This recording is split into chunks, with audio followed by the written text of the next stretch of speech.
So today's going to be a relatively short lecture. I know some of you have stuff going on this evening, and I feel horrible. So we're going to get through this as fast as we can. Okay? So shut up, Cohen.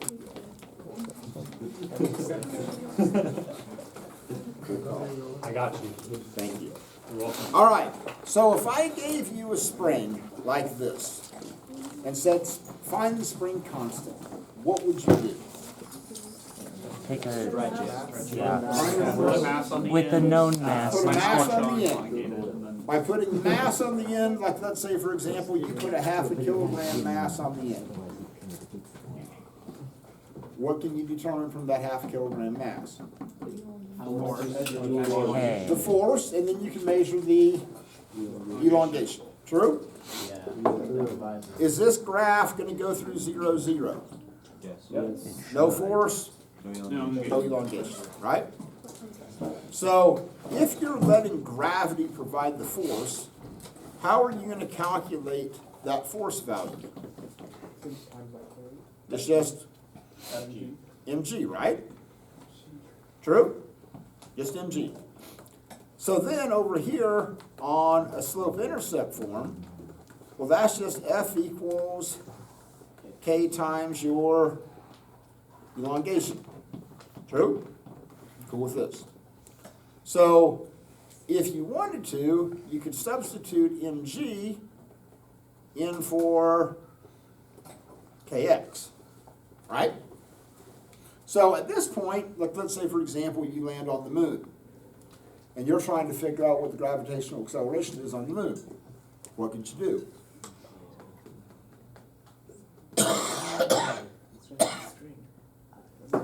Hook up a string, you take that 0.2 kilogram mass, and you measure how far it stretches, right? And you solve for g. So you would have kx over m equals g. So if you ever happen to go to a distant moon or planet, and it's like, ooh, I wonder what little g is on this, and you happen to have a spring, just hold it up. Boom, there you go. Okay, so let's talk some kind of weird equations. So on page 444 in your textbook, and yes, like more and more like assignments are going to be coming from that textbook. So you've got a couple of equations.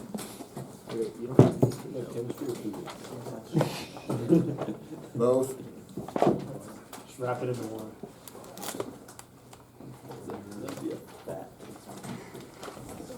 Okay? So, what this is a function equation, okay? Tells you where things are as a function of time. Is it possible for this x position to go to 0? Sure. It better be able to go to 0. Yes. Because if it doesn't, when it oscillates, it's like, oh no, it can't go through 0. Really? So, let's talk about this. Let's say you let little t equal 0. And by the way, make sure that you're in radian mode. So, what's the cosine of 0? 1. So, if times 0, this is just going to have a value of 1, guess what? Where's the object going to be?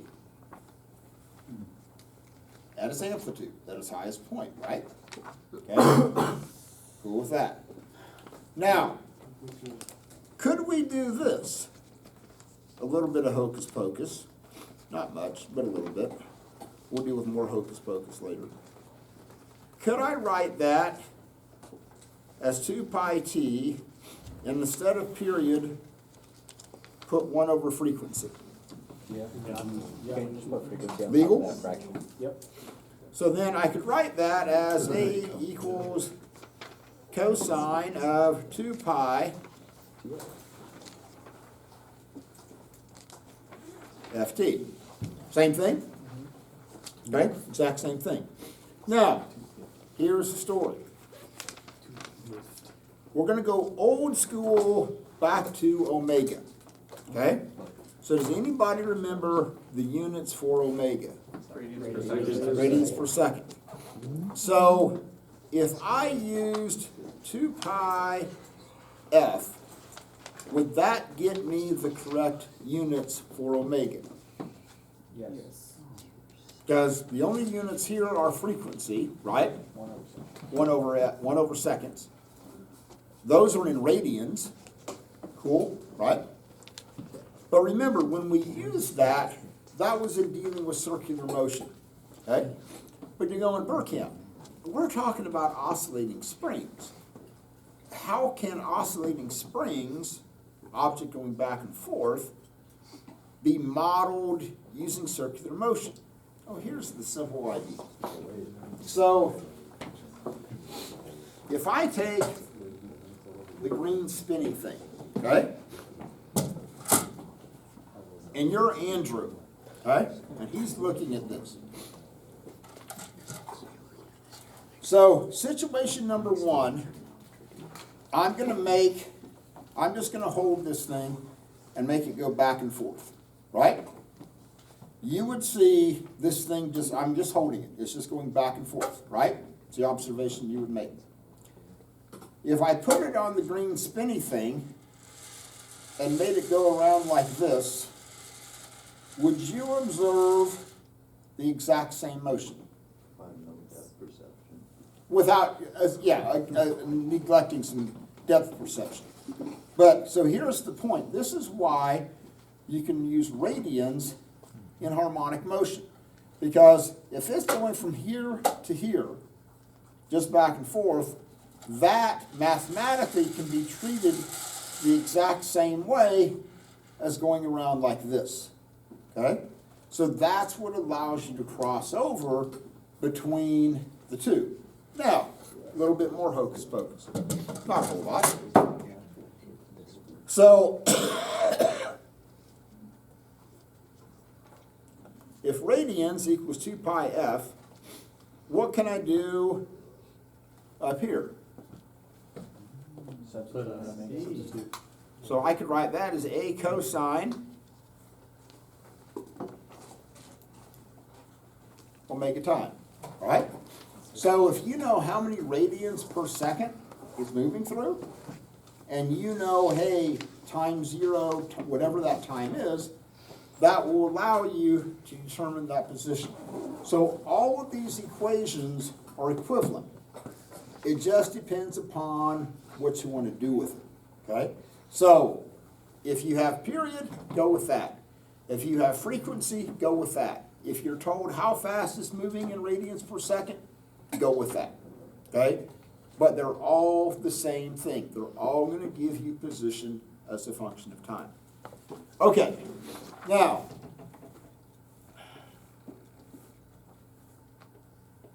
E total is going to equal the sum of two things.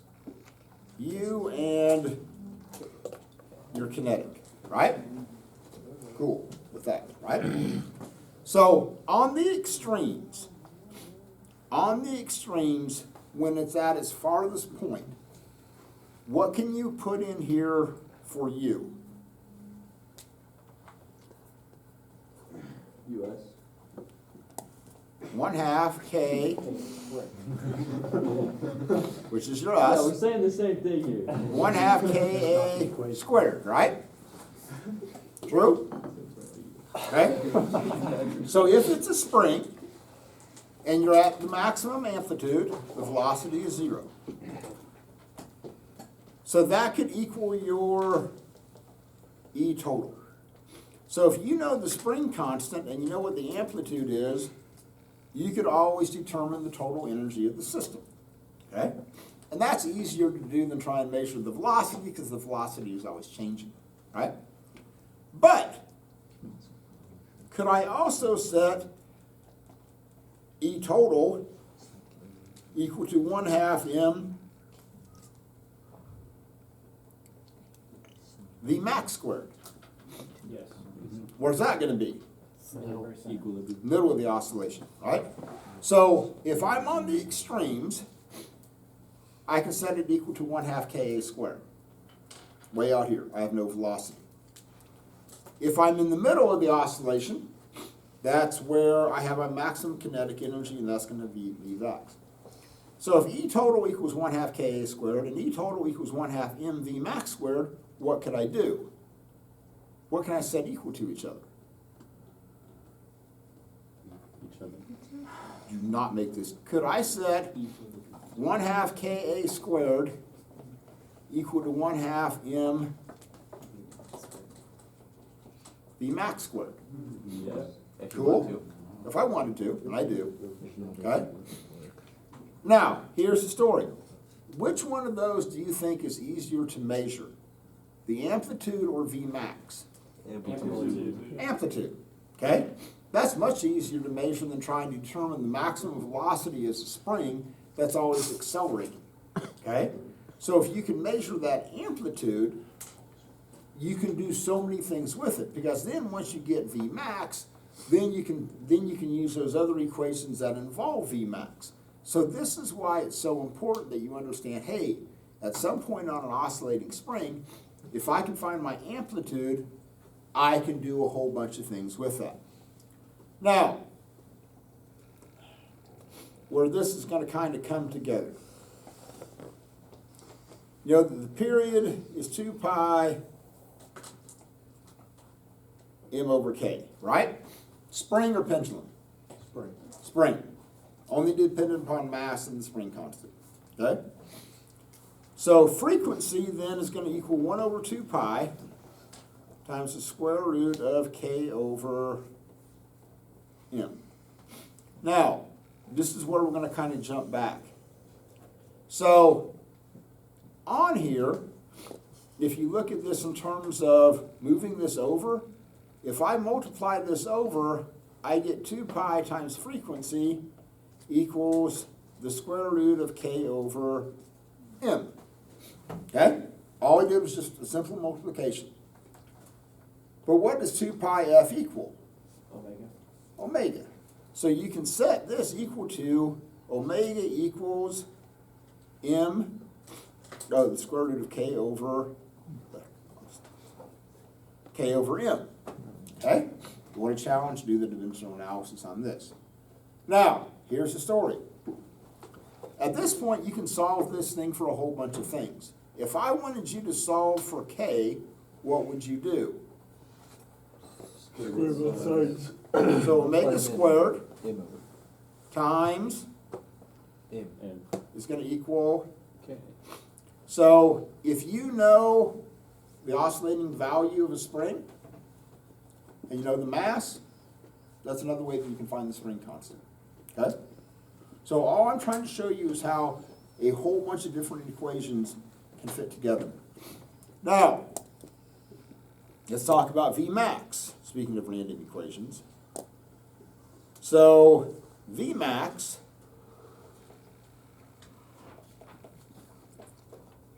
okay, can equal 2 pi fa. So let's talk about this. Why do you think Vmax is dependent upon amplitude? Because if it has more room to fall, it'll fall faster because it has more time to accelerate. Yeah, the farther you stretch it, the more potential energy that you store, the bigger the Vmax is going to be. So if I double my amplitude, what's that going to do to my Vmax? Will double. That will double it, right? Now, but again, what does 2 pi f equal? Omega. So I could write that as omega A. True? Okay? Now, what does frequency equal? 1 over T. So can I write that as 2 pi over T times A? Yeah. Sure. True? So, again, I'm just showing you this because you need to be fluid in these substitutions. Now, no matter what units should you get? Meters per second. So if you look at this, amplitude is going to be in, period is going to be in Seconds. meters per second. Boom, there's your velocity. Okay? All right. 2 more and then we're done. I'm done.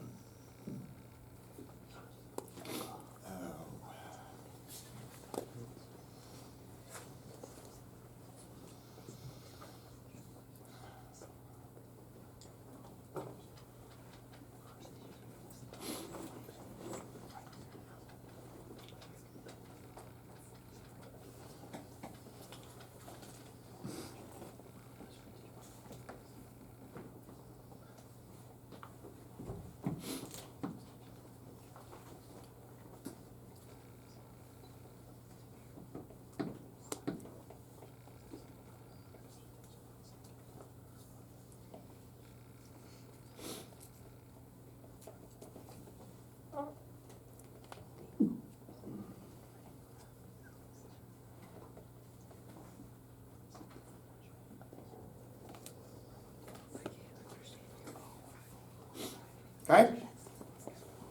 So, you have a spring, and you're going to stretch it out. And you're going to let it go, and when that mass crosses 1/2 the amplitude, I want to know what fraction of the energy is U, and what other fraction is the K. So can we just go half and half and call it good? Sure. We could. We could. Depends. Probably not. Why? Because it changes. Just 'cause that changes. It becomes different. Come on, one more trifecta, come on. You said It's new and different. I am barely hanging on by a thread, like this. We'll call it there sarcasm. was one thing. And what do? Cuts the thread. So, what could we do?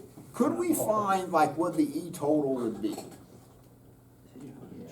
Yeah. We could. So the total energy of the system is going to equal one of two things. It's either going to equal 1/2 K A squared or 1/2 M V max squared, right? True? We're good. Nice. Now, here's the story. If at any point, once it begins to move, am I going to use amplitude when it's at that point? Obviously not, because it's moved away from its biggest point. But I know that the energy at that point is going to be 1/2 K times 1/2 A squared, right? Okay, because that's what it is. It's halfway through that point, right? Now, at that point, is it also going to have some kinetic energy? Yes. Right? So I'm just going to write that as some value of kinetic energy. I don't care what it is at this point. So here's the story. If I do 1/2 K and I write that, because that's going to get squared, and we get 1/4 A squared plus K. So here's a neat little trick that you can do. It's a little sleight of hand. What I want to do is I want to move and swap places with that 1/2 and 1/4. Okay? So I want to put the 1/4 out there, and then I put the 1/2 Ka squared in the middle, plus K. Well, here's the story. What does 1/2 Ka squared equal? Us, total energy, right? So this, the energy due to the spring, is going to be 1/4 of its maximum. So if this is 1/4 of it, how much does the kinetic energy have to be? 3/4 of it. So at that point, even though it's halfway through the oscillation, you're going to have 1/4 us and 3/4 K. Makes sense. And you can pick any point. What if I said to find the point where it's half kinetic and half potential? Now, just think this through, okay? I just want you to mold this over. If I said, where is it going to be half kinetic and half potential? Is the distance going to be bigger or smaller than 1/2 K? Smaller. Smaller. Why? Because it's Because accelerating. as the spring expands, then you're losing. Y'all are making this difficult. When it's 1/4. halfway, how much us do you have? 1/4. 1/4. So if you want it to go to 1/2, You need more. yeah, okay? There you go. Now, when is it gonna have its maximum kinetic energy? In the middle. So that's just one thing that you need to think through. Okay. I'm done. I'm dying. Really. No, we're just starting. Any other comments? Wait, Oh, I know, I do. No, you don't need it. comment, if he doesn't, we're dying on this.